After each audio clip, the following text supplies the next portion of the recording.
Hidup bersama seperti itu. Iya nih. Ningsi menggaruk kepalanya, merasa canggung. Bukankah ini sedikit tidak pantas? Aku bisa datang kapan saja jika Little Tracer ingin menemuiku.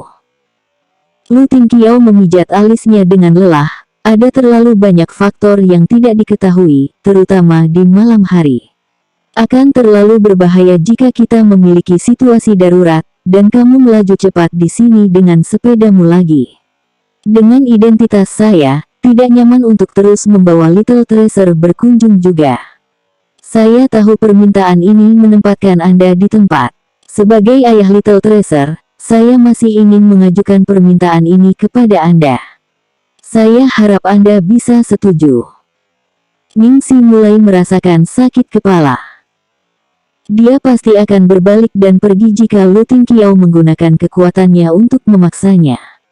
Namun, dia tidak menggunakan identitasnya sedikit pun, dia malah dengan tulus memohon padanya. Sulit baginya untuk menolaknya ketika menghadapi wajah yang sangat tampan. Lu Jingli memperhatikan kakaknya yang tercinta dengan mata kekaguman. Terlalu menakjubkan. Dia tidak berpikir bahwa saudaranya akan menggunakan teknik kelas atas. Mengubah kerugian menjadi keuntungan, dia membuka jalan di jalan untuk menangkap hati Ningsi. Keberadaan Little Tracer berubah menjadi dukungan terbesarnya alih-alih menjadi penghalang. Pada saat inilah Little Tracer melompat dari tempat tidur dengan ekspresi ketakutan, menjatuhkan lampu samping tempat tidur dengan keras. Ketakutan di mata pria kecil itu hanya memudar setelah dia melihat Ningsi. Dia menembak ke kakinya seperti panah. Ketakutan ekstrim di mata itu akan membuat hati siapapun sakit untuknya. Ningsi buru-buru berjongkok, "Sayang, mengapa kamu bangun?" Pria kecil itu membenamkan kepalanya ke pelukannya, lengannya yang lembut dan mungil melingkari lehernya dengan cengkeraman maut. "Set. Bibi di sini. Jangan takut." Ningsi menepuk punggungnya dengan ringan. Aroma manis berbeda yang khas bagi anak-anak tercium dari tubuhnya. Ini melemparkan emosi Ningsi ke dalam kekacauan. Dia jelas terbiasa menghindari anak-anak kecil, tapi mengapa dia tidak bisa membenci Little Tracer? Ningsi hanya bisa membujuk Little Tracer kembali tidur lagi. Dia kemudian melangkah ringan keluar dari ruangan, menutup pintu. Dia melihat bahwa para pelayan sudah membersihkan kekacauan di lantai bawah, meninggalkan ruang tamu yang masih asli. Seperti yang diharapkan dari pelayan keluarga Lu. Tidak hanya cepat dan efisien, mereka juga sangat terlatih. Mereka semua sangat ingin tahu tentang kedatangan Ningsi. Meskipun tidak ada seorang pun yang berani menatapnya, apalagi gosip. Mereka pergi diam-diam saat mereka menyelesaikan tugas mereka. Melihat dia keluar dari kamar, Lu Tingqiao mengawasinya diam-diam, tidak mengatakan sepatah kata pun atau menambahkan tekanan pada dirinya. Ningsi tampak ragu-ragu, tetapi hatinya berubah lembut ketika memikirkan cara Little Tracer menempel di sudut pakaiannya tanpa melepaskan. Dia menghela nafas panjang sebelum berkata, "Oke, Tuan Lu. Saya menerima permintaan Anda. Anggap saja sebagai pembayaran untuk bagaimana Little Tracer menyelamatkan saya terakhir kali." Lu Tingqiao santai, "Terima kasih. Little Tracer mungkin bangun kapan saja. Saya pikir saya tidak akan bisa pergi malam ini, tetapi semua barang saya masih di apartemen saya." Ningsi bermasalah. "Tidak masalah, aku akan mengirim seseorang untuk mengambilnya untukmu." Lu Tingqiao mengirim pesanan ke pelayan dan membuat pengaturan bahkan ketika dia berbicara. Lu Jingli, yang tidak bisa menyela sama sekali dari awal sampai akhir, melihat proses dalam keadaan bingung. Mereka hidup bersama begitu saja. Ada lagi, Lu Tingqiao melirik Lu Jingli. "Aku pergi sekarang." Roda ketiga yang dihina oleh kakaknya segera pergi. Dia berpikir bahwa Ningsi adalah lawan yang menakutkan, tetapi saudaranya juga tidak lemah. Dia sekarang tahu bahwa kakaknya tidak kekurangan keterampilan dalam mengejar wanita. Hanya saja dia tidak melepas segelnya dalam 32 tahun terakhir. Lu Tingqiao mengantar Ningxi ke sebuah kamar tepat di sebelah kamar Little Treasure. Kamu akan tinggal di sini mulai sekarang dan seterusnya. Saya akan meminta seseorang untuk mendekorasi ulang dengan gaya yang Anda sukai nanti. Ningxi buru-buru melambaikan tawaran itu. Tidak perlu, tidak perlu. Saya hanya tinggal selama beberapa hari, mendekorasi ulang akan terlalu merepotkan. Tidak ada masalah sama sekali. Lu Tingqiao menerima cincin besar dari pelayan, lalu memberikannya padanya. Ini adalah kunci rumah. Anda dapat memasuki tempat yang Anda suka. Pintu utama dikunci oleh kata sandi, yaitu 591.414. Kunci ini untuk loteng, Anda harus menjaganya dengan hati-hati. Little Treasure terkadang suka mengambil kunci dan bersembunyi di loteng. Kunci ini adalah... Melihat bahwa Lu Tingqiao telah menyerahkan setiap kunci kecuali yang ada di brankasnya, Ningxi buru-buru menyela. Tunggu, Tuan Lu, apakah Anda tidak terlalu santai dengan saya? Kamu tidak takut kalau aku akan mencuri semuanya di rumahmu? Apa yang kamu inginkan? Saya akan meminta seseorang untuk membantu Anda memindahkannya. Lu Tingqiao berkata dengan sangat serius. Sepertinya dia tidak bercanda. 26. Ningxi, kami memiliki hari-hari panjang di depan kami. Ningxi batuk beberapa kali. Dia telah sepenuhnya dikalahkan oleh Lu Tingqiao. Dia buru-buru mencoba menjelaskan, aku hanya bercanda, itu hanya lelucon. Lu Tingqiao tampaknya telah kecanduan memberikan kunci-kunci. Dia dengan santai melemparkan yang lain, tidak mudah memanggil taksi dari sini. Tidak nyaman bagi Anda untuk bepergian ke tempat kerja. Ambil mobil ini untuk digunakan. Ningxi. Mengapa? Mengapa dia merasa dijaga meskipun dia hanya tinggal untuk waktu yang singkat? Tidak, jika dia ditahan, maka dia harus disembunyikan di luar. Gula ayah seperti apa yang akan mempercayakan semua kunci tempat tinggal utama, dan putra mereka kepadanya? Ini jelas perasaan menjadi pasangan yang baru menikah. Dia tiba-tiba memikirkan bagaimana Lu Tingqiao tiba-tiba melamarnya pertama kali mereka bertemu. Dia cukup percaya diri untuk mengklaim bahwa dia memahami pria, tetapi pria di depannya seperti sistem komputer dengan firewall kelas tertinggi. Dia tidak bisa melihat menembusnya sama sekali. Dia tidak tahu apakah setuju untuk tetap tinggal karena satu saat kelemahan akan menjadi keberuntungan atau bencana. Harta kecil dalam kondisi buruk malam ini. Ningxi menemani Little Treasure tidur di ranjang kecilnya untuk berjaga-jaga. Di tengah malam, pintu kamar didorong terbuka tanpa suara. Seorang pria berjalan dengan langkah kaki ringan dan duduk di kaki tempat tidur. Di bawah cahaya hangat dari lampu samping tempat tidur, seorang wanita sedang tidur. Dia berhenti di tengah menepuk Little Treasure, napasnya pendek, ekspresi hangat. Bibir lembutnya seperti bunga sakura mekar di musim panas, sedikit terbuka seperti undangan yang tak terucapkan. Setelah beberapa saat, bayangan gelap tiba-tiba jatuh di atas bidang cahaya hangat ketika siluet pria itu semakin dekat dan lebih dekat dengan warna pink itu. Dia cukup dekat untuk merasakan napasnya.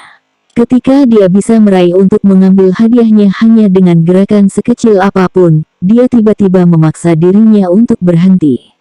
Ciuman keren mendarat di dahi wanita itu. Ningxi, kita punya hari yang panjang di depan kita. Pagi selanjutnya, Ningxi berpikir bahwa dia tidak akan tidur nyenyak di tempat tidur yang aneh, tapi dia memiliki malam yang baik secara tak terduga. Dia terus tidur sampai dia bangun secara alami, bahkan tanpa mimpi untuk memecah kedamaian. Dia menemukan bahwa Little Treasure sudah bangun ketika dia bangun. Si kecil saat ini duduk di sebelahnya, dengan sungguh-sungguh membaca buku tanpa mengeluarkan suara. Dia jelas berperilaku baik, namun kamu benar-benar tidak bisa membayangkan bagaimana roti kecil itu ketika dia meledak. Selamat pagi sayang, Ningsi duduk dengan selimut dan menyambutnya dengan hangat. Little Treasure segera mengangkat kepalanya karena terkejut. Meskipun dia tidak mengatakan apa-apa dan ekspresinya tidak berubah, Ningsi bisa mengatakan bahwa dia dalam suasana hati yang baik dari matanya yang ekspresif.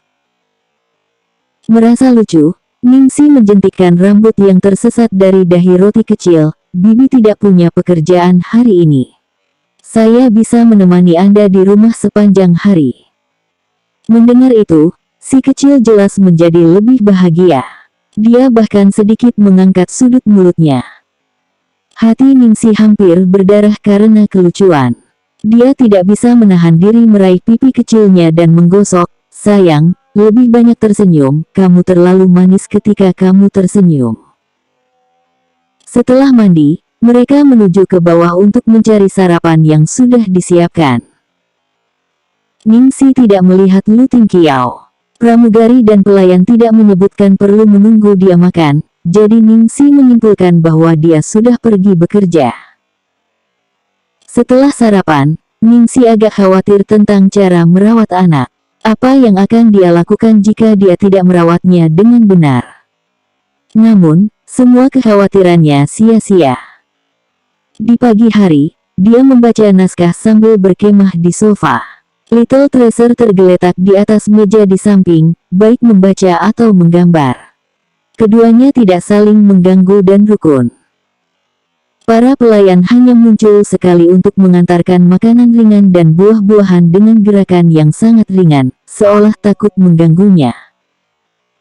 Tampaknya Little Treasure biasanya lebih suka diam. 27. Fauvisme. Di sudut, pelayan tua itu saat ini mengamati sepasang orang dewasa dan anak di ruang tamu. Dia menemukan bahwa Ningsi sama sekali tidak mencoba untuk mendekati tuan muda kecil itu, tetapi telah fokus membaca skripnya sepanjang pagi. Tuan muda kecil itu melewatkan waktu seperti biasanya, membaca buku atau menggambar. Sepertinya tidak ada yang luar biasa, tetapi setelah pengamatan lebih dekat, Anda bisa melihat bahwa dia akan mengintip Ningsi dari waktu ke waktu. Ekspresi wajahnya sangat hidup dan damai. Pelayan tua itu merasa agak cemas dari pandangan pertamanya pada Ningsi, takut bahwa tuan muda tertua ditipu olehnya, mungkin karena penampilannya yang sangat cantik. Dari pengamatannya sejauh ini, dia tampak agak aman, tapi dia mungkin hanya menunggu saat yang tepat untuk menyerang.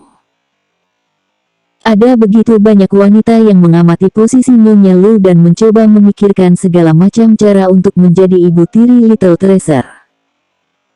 Bahkan ada peristiwa mengerikan 2 tahun lalu, hampir menyebabkan tuan muda kecil. Dia berada di gelisah sejak melihat bagaimana tuan muda tertua percaya padanya dan bagaimana tuan muda kedua tidak menghentikannya. Bahkan tuan muda kecil tampaknya sangat menyukai wanita itu, jadi dia tidak bisa membantu tetapi untuk menjaga kewaspadaannya. 2 jam sudah berlalu tanpa sadar. Ketika Ningsi hampir selesai dengan membaca skrip, Little Treasure sudah selesai menggambar dan berlari untuk menunjukkan padanya. Ketika Ningsi hampir selesai dengan membaca skrip, Little Treasure sudah selesai menggambar dan berlari untuk menunjukkan padanya. Ningsi mengangkat kepalanya untuk melihat, dan wajahnya dipenuhi dengan kejutan. Ini, gambar ini dari saya. Dia benar-benar tidak tahu dari penampilan Little Treasure yang tenang bahwa gaya gambarnya sebenarnya adalah fauvisme. Fauvisme dikarakteristikkan dengan penggunaan warna-warna cerah dan kental, sapuan kuas yang langsung dan kasar, untuk menciptakan gambar yang intens untuk mengekspresikan pikiran terdalam Anda. Meskipun orang yang digambarkan dalam gambar ini terlihat agak aneh, gambar itu secara akurat menangkap karakteristik orang tersebut, sehingga Ningsi bisa mengenali sekilas bahwa subjeknya adalah dirinya sendiri. Little Treasure mengangguk sambil memeluk foto itu. Dia tampak sedikit gugup, khawatir dia tidak akan menyukainya. Ini sangat menakjubkan. Bisakah saya mengambil gambar ini untuk wallpaper ponsel saya? Ningxi tidak sengaja mencoba memuji Little Treasure. Dia sebenarnya menyukai fauvisme sendiri. Dia terutama menyukai kontras warna yang kuat. Melihat gambar Little Treasure dengan pemahaman dasar apresiasi seni, standarnya sudah berada pada level master yang hebat. Little Treasure menempelkan bibirnya dengan malu-malu dan mendorong gambar itu ke tangannya. Ningxi menunjuk pada dirinya sendiri, untukku. Little Treasure mengangguk. Terima kasih. Saya sangat menyukainya. Ningxi memeluk roti kecil dan mencium pipinya yang lembut. Sanggul kecil itu tertegun sesaat sebelum wajahnya tertutupi oleh rona merah. Matanya yang biasanya linglung tampak semakin hidup. Pasangan orang dewasa dan anak itu berinteraksi dengan hangat ketika Ningxi mendengar langkah kaki dari atas. Dia mengangkat kepalanya untuk melihat ke arah-arah suara dan melihat Lu Tingqiao dengan pakaian rumah santai dan rambut tidur berantakan berjalan malas dari tangga. Meskipun Lu Tingqiao biasanya terlihat memesona, kesenjangan antara penampilannya yang jorok dan penampilan normalnya terlalu besar, menghasilkan pesona pembunuh. Dia sangat seksi sehingga tidak ada obat untuk itu. Ningxi linglung setengah hari sebelum dia bisa bereaksi. Tuan Lu, Anda tidak bekerja hari ini. Bukankah hari Senin hari ini? Aku sedang istirahat hari ini. Lu Tingqiao mengangguk. Ningxi berpikir sejenak sebelum realisasi melanda. Dia baru saja menghabiskan banyak waktu dan upaya untuk menandatangani banyak hal, jadi istirahat yang normal adalah normal. Jadi bos besar Lu juga baik untuk tidur dia entah kenapa merasa lebih dekat dengannya. Selanjutnya 28, mendominasi CEO.